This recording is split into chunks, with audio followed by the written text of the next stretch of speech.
In this video, I'm going to show you how to set up a project in VCarve Pro. I'm also going to show you how to import and trace a bitmap file so that you can create vectors from that, how to draw a circle around that so that you can do a circular cutout.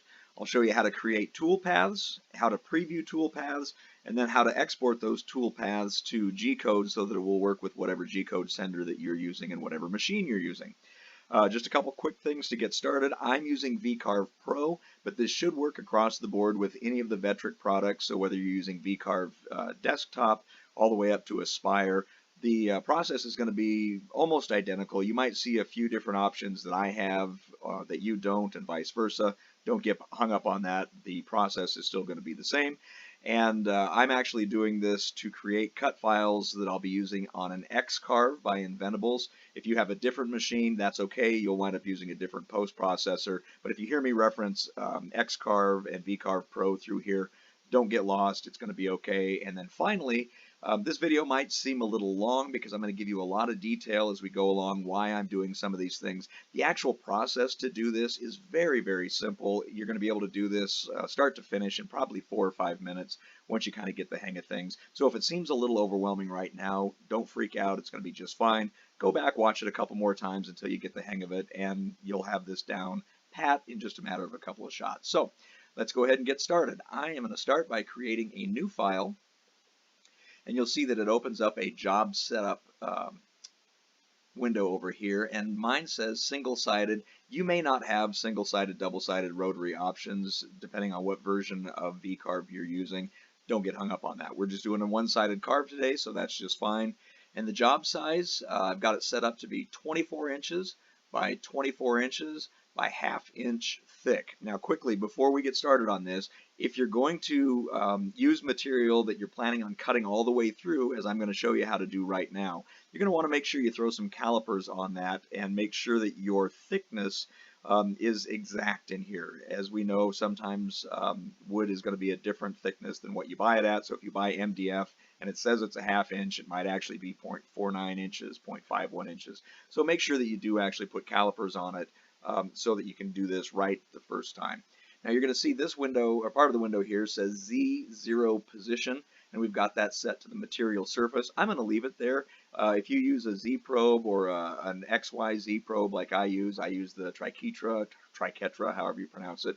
A great little tool that gets me my X, Y, and Z0 set automatically. And I'm going to do that from the lower left-hand portion of the material surface. If that doesn't make sense, you can ask questions or Google it. You'll figure that out, but pretty basic stuff. Modeling resolution. This is really just to tell me what my resolution is going to be on my previews, so it doesn't really matter, but I like to have mine set to very high so I get a little bit better preview.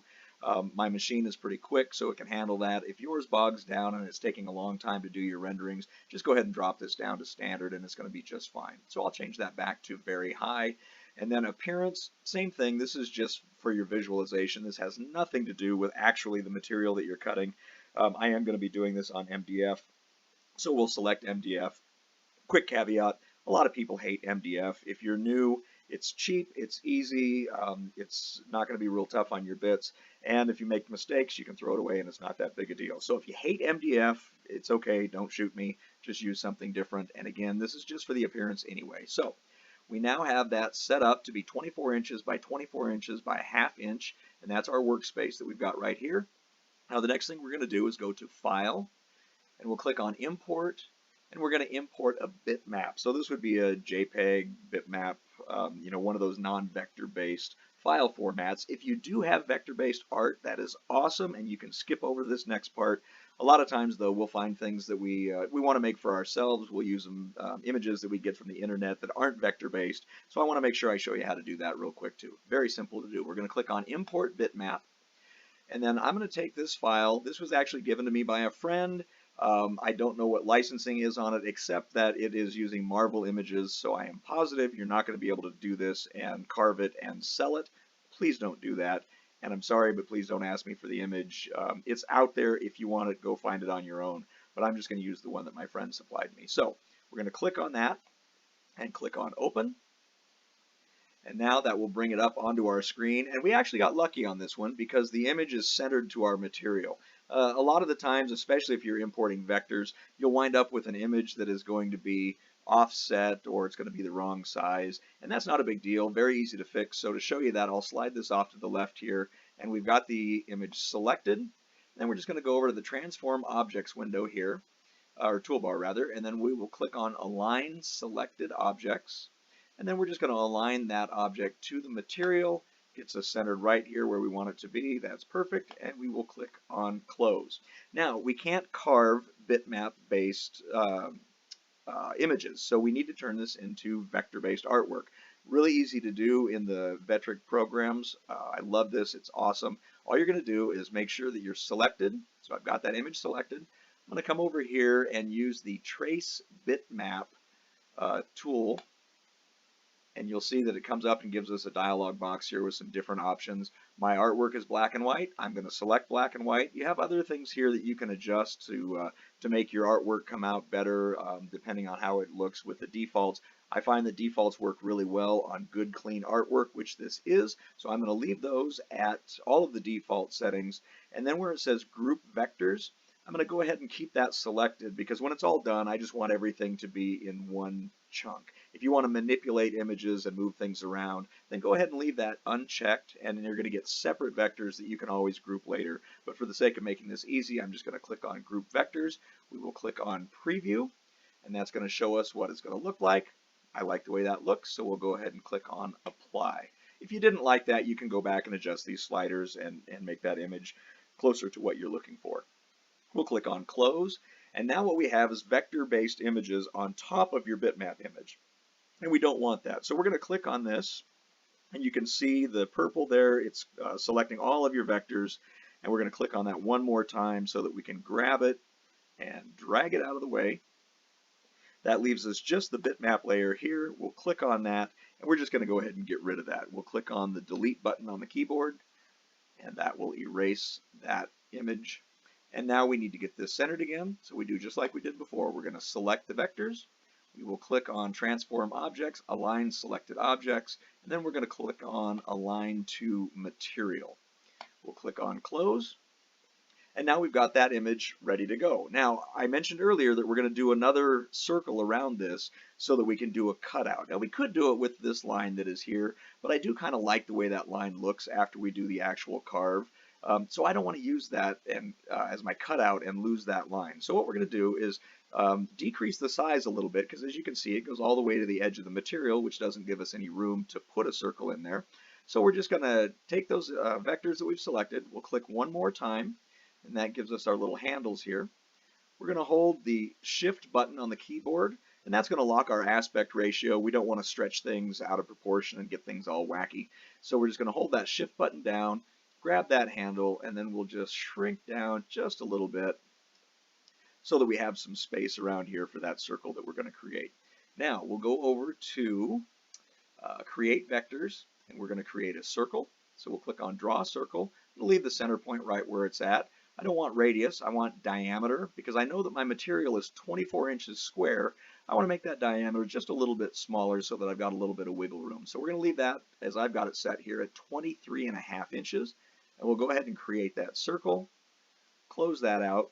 We're going to click on that circle, and then we're going to do the same thing we did before, Align Selected Objects, Align to Material, and then that gives us that circle perfectly centered in our material exactly where we want it. Now you can see we've got a little bit of extra space here. I don't really like that.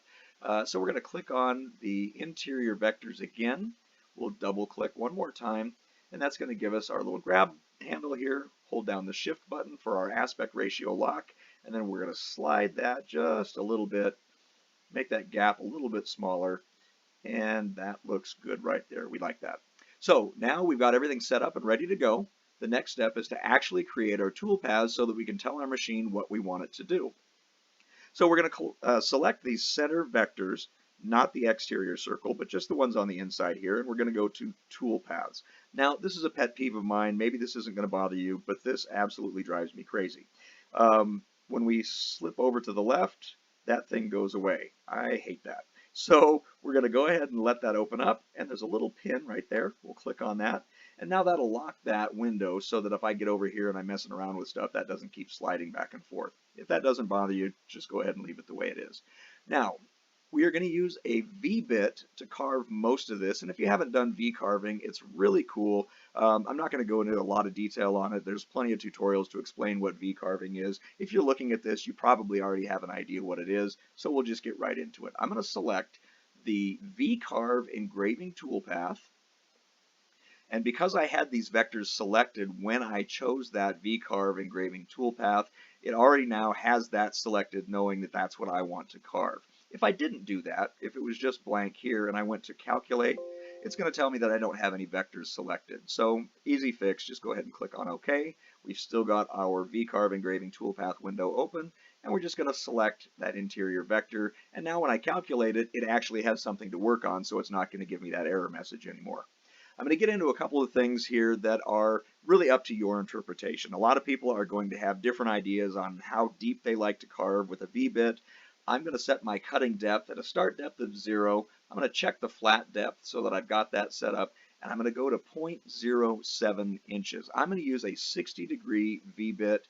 It's my go-to bit. I really like it a lot. It's what I learned on, and it's just really never let me down. I have found that a 0.07 depth is just about perfect. You can mess with it a little bit. I know some people will go up to 0.1 or 0.175, 0.85. Whatever you like is what you want to use. It's okay. There's no right or wrong. It just depends on what you're trying to accomplish, and you might have to play with it a little bit to decide what you actually like. So before we get into the V-bit, we're going to make this a 2-bit toolpath. I don't want to use my V-bit to cut out all of these big areas that it's going to dig down into, because it's going to take forever. My cut time is going to go up exponentially if I just use that little bit. So I'm going to click on the Use Flat Area Clearance tool, and I'm going to select the bit that I already have selected, but for the sake of doing this, I'll show you how it works.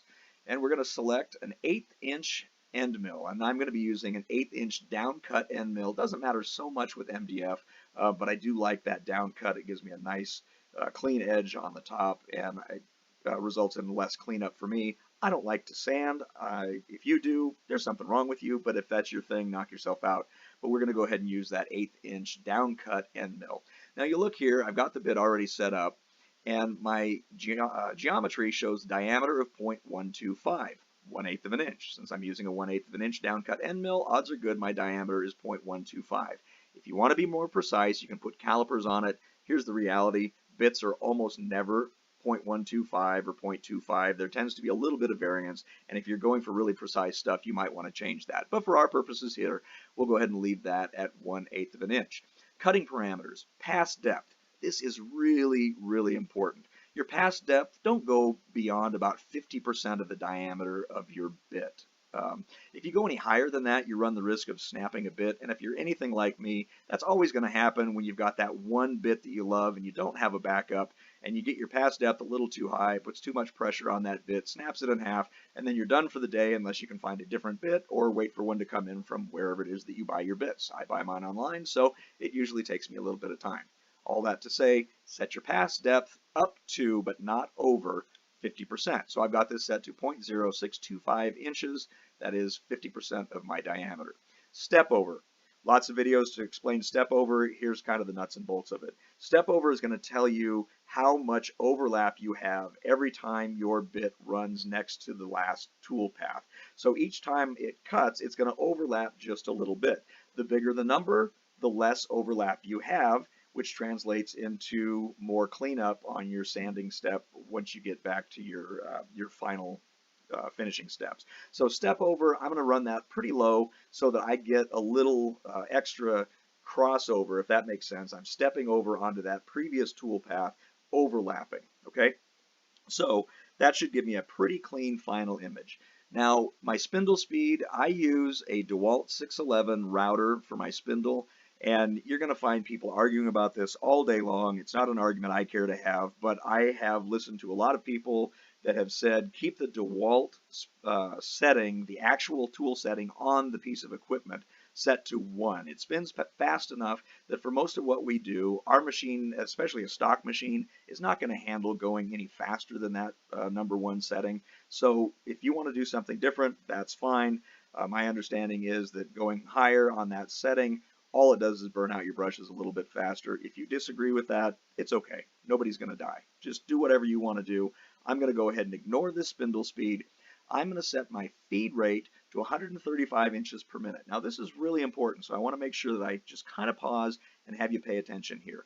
If you're running a stock XCarve machine, meaning you haven't done any upgrades to it, 135 inches per minute might be a little fast. I know before I did some upgrades to my machine, 75 inches per minute was about as fast as I would ever go, and I kind of felt like I was pushing the machine at that point. If you get faster than that, you run into the chance of your belts might break, you may have some flex in your machine, you might skip some steps, which causes your final product to not look right. So I tended to run a little conservative. Now that I've upgraded my Z-axis, I now have a square bearing linear Z-axis that is really beefy, so I can handle a little bit more power when I push through that. So I'm going to leave mine set at 135 inches. Again, if your machine is stock, probably don't start there. Start a little lower, work your way up, and just see what your machine can handle. Your mileage may vary. When it comes to plunge rate, especially in 3D carving, which we're not talking about, but this becomes really important, this is going to have a lot to do with how fast your carve is actually done. So your plunge rate, I'm going to set mine to 40 because I know my machine can handle that with the upgrades that I've done. If you're running a stock machine, you're probably going to be around 20. And that might be on the high end of what you can accomplish. One thing to know on this number, if you are running a stock XCarve machine, your XController has the GRBL settings set so that it will not allow you to go above, I think it's 20 inches per minute. It might be a little higher than that, but if recollection serves me, I believe it's set to 20 inch per minute maximum. So if you are able to and want to run a higher plunge rate, you're going to need to change those settings in GRBL. I'm not going to do that in here right now. There's lots of tutorials, and I'll do my best to remember to put that in the description, give you a link on how to change those settings if you want to increase that plunge rate. But again, proceed with caution. If you're using a stock machine, be really careful on how high you set that because you might run into some problems. Okay, we're done with that. So now we're going to click on OK. And our flat area clearance tool is now set up as a 1/8 inch down cut and mill bit. Good to go. Now we're going to set up the V bit. And as I said, I am using a 60-degree V bit. It's a 1/4 inch shaft. I use the one by DeWalt. I suppose they have more than one, but the one that I use is a 60 bit. I'm sorry, I didn't mean DeWalt. It's a white side, a 60-degree white side bit. I bought it off of Amazon. It's a workhorse, has lasted a long time. It works great. I highly recommend it. This is the only V-bit that I use. So if you use a 90 or anything else, you're going to have to make sure you go in and select which bit you use. I only have this one, so it's easy to select. Diameter again is 1/4 inch. It's a 60-degree V-bit. My pass depth, as I said earlier, it's 50% of this diameter, so 0.125 or 1/8 inch. That's half of my 1/4 inch. And that way I know that I'm pretty safe. V-bits are pretty tough anyway. I'm probably not going to snap it, but always good to keep that conservative in there. If you want to play with it, that's fine. I wouldn't recommend going above 50%. Again, your step over, as I explained earlier, it's going to make your carve take longer, but it's also going to give you a cleaner final project.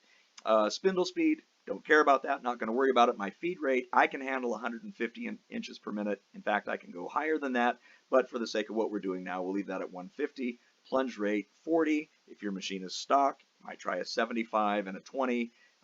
But again, know your machine, know what it can do. Don't just take my word for it. We'll click on OK.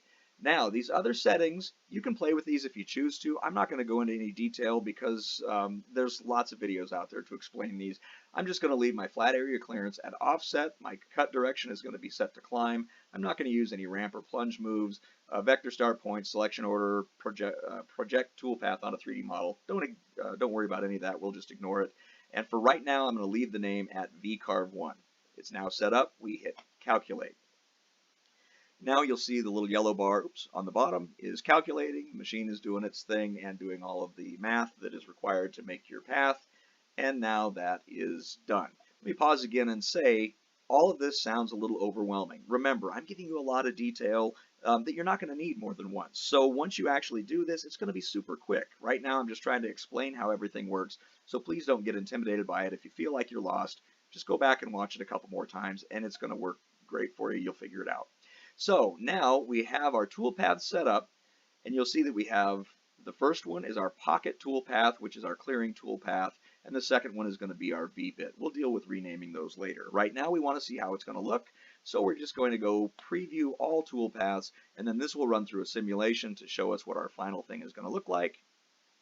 Give us a little angle there so we can see some of that depth, and I'll zoom in and we can scroll around and you can see how that is going to look when we carve it. I like that. That looks good for me, so we'll call that good. Now, we'll close that preview out. And I mentioned earlier that we're going to put a circle around this so that we don't have a square when we're done. This is actually going to be a circular disc when we're finished. If you've been on the forums, everybody's doing these, the Star Wars disc, the firearms disc. There's lots of them out there, so you probably know what I'm talking about. If you don't know, go to Facebook, look for one of the XCarve groups or a CNC group, and you'll see exactly what I mean. We're going to click on the 2D view, and then we're going to go over here and we're going to select a profile toolpath, okay? And now we don't want to cut this, the center section again with our vectors because that's, we've already got that set up. What we want is the outside that we're going to cut up, do an actual all the way cut through material cutout. Our start depth is 0, our cut depth is 0.52. Now remember, our dimensions are 24 inch by 24 inch by ½ inch on our material. I want to cut this all the way through, so I need to go a little further than just a ½ inch. So I usually go to a 0.52. If your machine is set up right, this is going to cut into your wasteboard. I use a spoil board underneath this, so I'll throw another chunk of material underneath so when I cut through, I don't cut into my wasteboard. If you don't care about cutting into your wasteboard, you don't have to do that. The important thing to know is we want to cut all the way through. Our tool, I'm going to go ahead and use that same 1/8 inch end mill. I'm going to leave all the same settings that I had before, and you're going to see that this tells me it's going to take 9 passes to cut all the way through this material.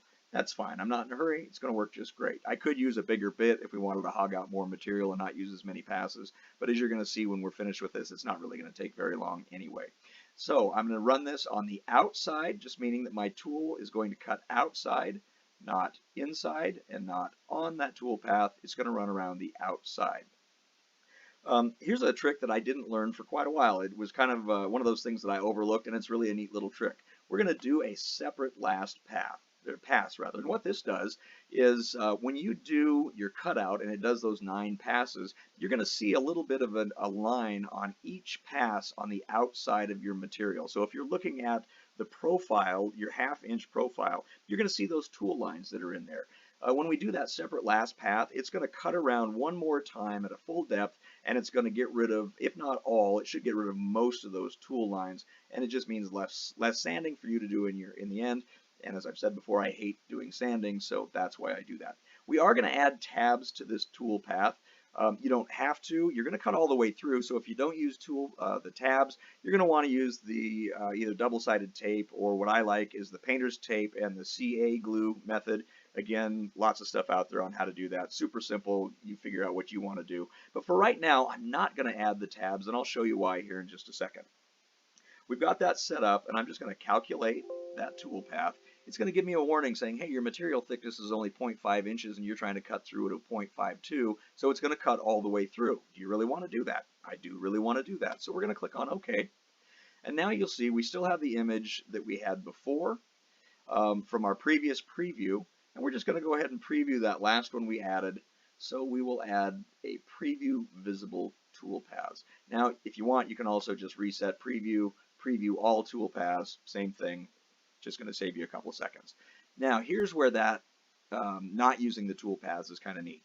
We have this extra material on the outside, and we don't want that in the preview. Let's say that you're going to do something for a client, probably not this because this is copyright protected, but if you want to do a sign for somebody and you want them to see what it's actually going to look like, then you're going to just double click on this outside material and it's going to go away. The reason it does that is because that outside material is not actually attached to this anymore, so it will erase that for you, and now you can get a nice clean image, and if you want you can save a preview of that, and we'll just call that test.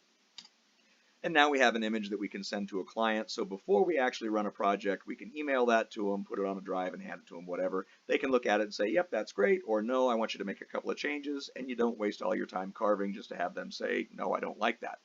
Now we're going to go ahead and close this out, And I'm going to go back into that profile because I want to go ahead and add those tabs. So I'm going to add tabs to the toolpath. Let's just click over on the 2D view here. And we're going to add the tabs. Length is 1/8 of an inch. Thickness is 0.1 inches. That works for me. You can change that if you choose to. And I'm going to use 3D tabs. I like the 3D tabs because rather than just being one section that connects the top to the bottom, it kind of gives you this little shape here. And what I found is if I'm cutting all the way through and I get really close on that depth, that tab is going to be just enough to hold the material in place, but it's also thin enough that I can usually just grab that final product and pop it right off, and it's going to snap off those tabs. I don't have to do as much cutting, and MDF is pretty easy to cut through anyway, so the little nubs that I'll have left I can go back through with an X-Acto knife or a razor blade and clean those up easy peasy. So we're going to go ahead and do 3D tabs. Now we're going to edit tabs, and I like to do a constant distance between tabs. You can do this however you choose to. I'm going to go ahead and stay with 8 inches between those tabs. I don't need 10. I'll just call it 8. Again, play around whatever you want. And then we'll click on Add Tabs. Now you'll see the tabs pop up around here. And if your project, maybe this is going to fall on a corner that you don't want it to have a tab on there, just go ahead and left click and slide it around. You can place those wherever you want those to be. Okay, and now we'll click on Close. And just for the sake of showing you the difference, I'll go ahead and calculate this toolpath. Yes, we know it's going to cut all the way through. And then we're going to go back, reset preview, preview all toolpaths. And now you'll be able to see, as we zoom in here, whoops, you can see that the tab is actually connecting that outside waste material to this piece. And that's fine, but if we were going to do that double click and try and get rid of that waste material, it's going to give us a warning and say that if we delete from the selected point, everything is going to be deleted because it's all still connected. So that's why we did that step earlier. Hope that makes sense. We're going to go ahead and close this out. And now we kind of want to know how long this is going to take. We're going to go over to the little clock icon here, summary of all toolpaths, and we'll click on that. And this is going to give you a ballpark estimate about how much time you're going to need to be in your shop. I do not like to leave my machine running if I'm not in the shop. It's a great way to start a fire and burn down your house. It's a terrible thing. It happens all the time. So if you don't believe me, go Google it, but please don't leave your machine running for any length of time. And when I run this calculation, it's going to tell me my total machine time is 3 hours, 53 minutes, and 56 seconds. If this is the first time you're doing it, that's probably wrong. Really the only way to know is to set these toolpaths up, run them, and keep an eye on how long it actually takes. So if I run this and the calculation here says it's going to take 1 hour and 7 minutes, let's say I run it on my machine and it actually takes 1.5 hours or 2 hours, I can come back in and adjust my scale factor, and when I change that, it's going to change how long each one of these takes. So the first one you do, it's just a guess. After you do the first one, if you keep track of each time on each toolpath, then you can go in and make that scale factor adjustment to get closer, and then for your future jobs, you'll have a better idea of how much time you're actually going to be in the shop. So we'll close that out, and we are on the last stretch. We're almost done here. I like to do this because it makes life easier for me once I get out in the shop and I start running my G-code sending program and pulling these toolpaths in. I'm going to rename this by right-clicking on that first toolpath and click on Rename. And you can do this however you want. I like to do this. I know this is going to be the first bit that I'm going to run, so I put a 1 in there. And I have a lot of G-code files on my machine, so I'm going to make sure I can identify this one, and we'll call it Marvel Disk. And I'm going to now say 0.125 because I'm using an 1/8 inch bit, and I know it's going to be a down cut, so I add a DC, and it's an end mill, so I add an EM for end mill. And that way when I actually pull this up in my folder, I know which is the first toolpath I want to run, which bit that I want to run it with. It works great. You might also want to add in there the time that it's going to take if you want to remember that later. You can add any information that you want in there. And once we export this toolpath, then that is going to be the default name. It makes things a lot easier as we go. So the next one, the VCarve bit, we're going to rename that. This is going to be my second toolpath. So I'm going to do a bit change. So this is bit number 2. And again, it is going to be my Marvel Disk. And I'm going to use the V bit. And again, if you have different V bits, you might add that you're using the 60 or the 90 or whatever it is that you're going to use. Now the last one, the profile, this is our cutout, so we're going to go ahead and rename that, and we're going to give it number 3, because that's my third bit that I'm going to use, and I'm going to go call it the Marvel Disc Cutout, and I'm going to use that 0.125 inch down cut end mill again. Enter. We're almost done. Now all we need to do is export all of these toolpaths to G-code so that you can run them through your G-code center. To do that, we go over here to Save Toolpath. This looks like a little floppy disk. If you're an old man like me, you remember what a floppy disk is. If you don't, just look for the little square looking thing that says Save Toolpath and click on that. We're going to select the toolpath that we want to output. We're going to do the first one right here. Before you click Save Toolpath, look at your post processor. I'm using an XCarve and I want to use inches. So I'm going to select that. If you're using a different post processor, a different machine, then you're going to go ahead and select whatever it is that you're using that matches your software and machine. I'm using the XCarve, so that's what we're going to go with. Now, number 1 toolpath is selected. XCarve is set for my post processor, and I click on Save Toolpath. It's going to default to the name I gave it, and I will save toolpath number 1. Click on toolpath number 2, click on Save Toolpath, and click on Save. Click on toolpath number 3, click on Save Toolpath, and click on Save. And that's it. Now all we have to do is go out to the shop and import those toolpaths, the G-code, into your G-code sender. I like PicSender. Yes, it's a paid program. I think it's $30, $35. I've been using it for about a year. I really like it a lot. It has a lot of great features and options. If you don't want to use that one, use whatever you like. If you're using your XCarve, you can use Easel for your G-code sender. You can use Universal G-code sender. There's plenty, there's plenty out there to pick from. Whatever you want to use, pick that, load in your G-code, and run it on your machine. And that is it. I hope you found this useful, and if you did, please leave me a comment. If you didn't, please leave me a comment, but be nice. I'm not that great at this. I'm still kind of a beginner myself, and I just know that if somebody would have showed me this start to end about a year and a half ago, it would have saved me a lot of hair. So I hope you enjoyed this, and I will catch you down the road.